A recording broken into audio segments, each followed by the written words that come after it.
The problem was every single call that they collected or every message that they collected under this program was a felony. And the penalty was, I think, 5 or 10 years per violation. And they had committed this crime billions and billions and billions of times. So law passes and wipes away all the criminality and says it's okay now. And the reason this is passed in the face of a scandal, the whole reason this could go, people could authorize this when they were outraged, because you have to remember at this point, George Bush is a very unpopular president. They all dislike him. But every politician is afraid of being accused of being soft on terrorism. And what they got was they extracted an agreement from the president who would simply say, this program is no longer going to operate. We're going to shut this down. We're not going to do this anymore. Well, the funny thing about this Inspector General's report that I found so many years later, which is published, by the way, in the Washington Post, if you want to read it. It's a very interesting document. It's a secret history of how all these programs came to be. They didn't actually shut it down. The president lied, and the people in Congress who knew about it kept their silence. What they actually did was they took the part of the program that the journalists had discovered and written about, and they shunted that off. But the much larger bulk of the same program, they simply renamed and made even more secret and continued in a new way under a slightly new legal authority under this stopgap measure law that had been passed. What had previously been called Stellar, that was the code name for it, or the President's Surveillance Program, was now split into two. The Terrorist Surveillance Program, which was renamed because the public found out about it and they wanted a nice name for it, and then the President's Surveillance Program, which continued and became the mass surveillance that I eventually discovered and told the world about through journalists. Now, a lot of people will look at this and they'll think about the fact that the government constantly lies when they're exposed. They just find an excuse and they extend these programs, they rename these programs, they keep operating. And this is what we should expect, and this is how it will work, and this is how it is happening. But people become disempowered, they become hopeless, they think it doesn't matter, they think it wasn't worth it, right? I'll never be able to go home again, shy of basically a presidential pardon or a change in law that will allow me to get a fair trial. Because for those who don't know, the only reason I haven't gone back to the United States and to face trial for this is the jury is actually prohibited under the laws that I've been charged under from hearing why I did what I did and deciding whether that was right or wrong. There is no way to make any kind of defense that what you were doing was moral, even if it's unlawful, and to have the jury decide that question. But the point is, people get disempowered, right? And they go, it's hopeless, we can't make any progress. But this actually comes back to that atomic moment.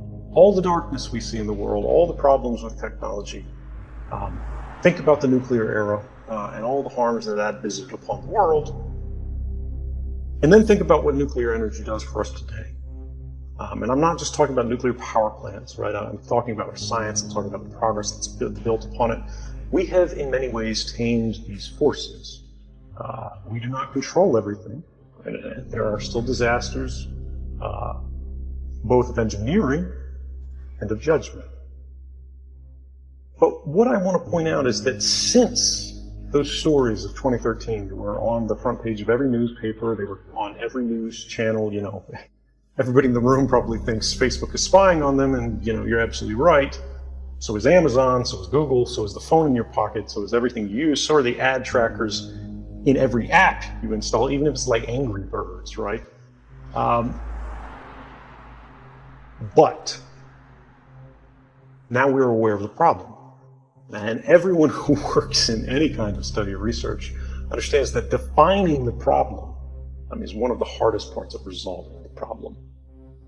And since 2013, we have seen something of a renaissance in digital security. It was very difficult to get any kind of security research funded or products purchased, or basic changes in protocols and infrastructure and programs and applications, just the whole way the world works.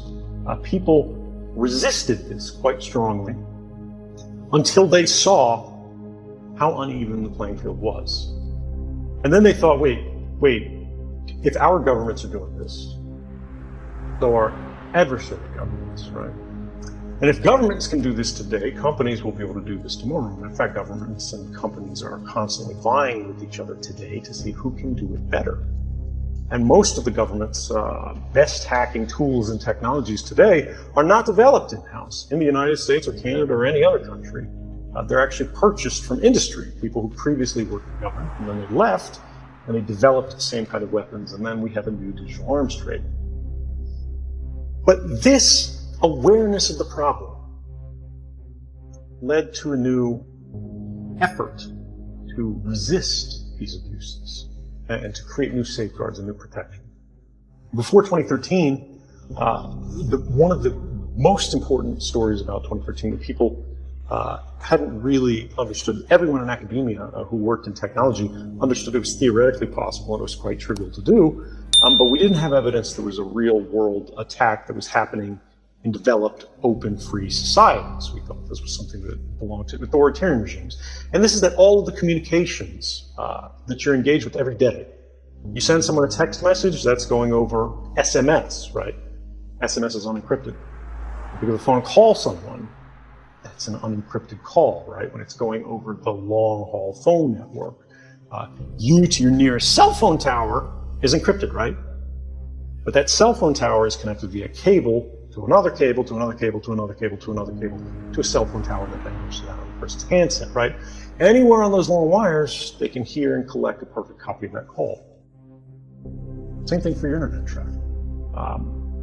Before 2013, as measured by major browsers like Google, of course, their Chrome browser, something like a third of web traffic was encrypted. Less than half, right? And now, today, the last figure I saw, which was from the end of last year, it was nearing 90%. And what this means is people's communications, when you went to go check your Gmail box in these early days, anyone between you and the server, right, they could read your email. And this worked for Facebook, right? This worked for search engines. This worked for so many different services. It was only things that really were tied very strictly to commerce, where they were encrypted strongly while they were in transit, right? And what this means is there's two ways basically to get at this data about all of your activities, about all of our lives, right? You can either catch it in transit as it rides over this global network, and back then, all of this stuff was traveling over that road electronically naked, unencrypted. Since then, we've started armoring it. We've clothed ourselves as we cross this hostile path by encrypting our communications by default. But we still have the Google problem. We still have the Facebook problem, right? We still have all of these problems. Amazon runs half the internet now, even though people don't see it because it's on their web services. And what this means is you have these giant silos that are run by corporations where your communications are encrypted while they're in transit across that path, but then they're actually encrypted to Google. And when they reach that destination at a Google server, they're being encrypted with a key that Google holds. Google can now read everything because they want to mine this for data. They want to be able to sell it to their partners and do targeting against you and these kind of activities. And so they want to be able to read it, right? And if they can read it, then other people can ask them to give them a copy, right? So the government just goes to Google and says, hey, give us everything about this person, that person, so on and so forth. Or the government will simply try to steal the key and let themselves in. Or the company will get hacked, and then the hackers have it, as we see in all these data breaches that happen. So there's the data at rest, and there's the data in transit. And then there's the final sort of model, which is the ideal that we're moving towards more quickly with each passing day, which is where the source and destination of the communication are being encrypted from one point to the other, right? So this is, you're talking to someone on your phone, and you're not using normal SMSs.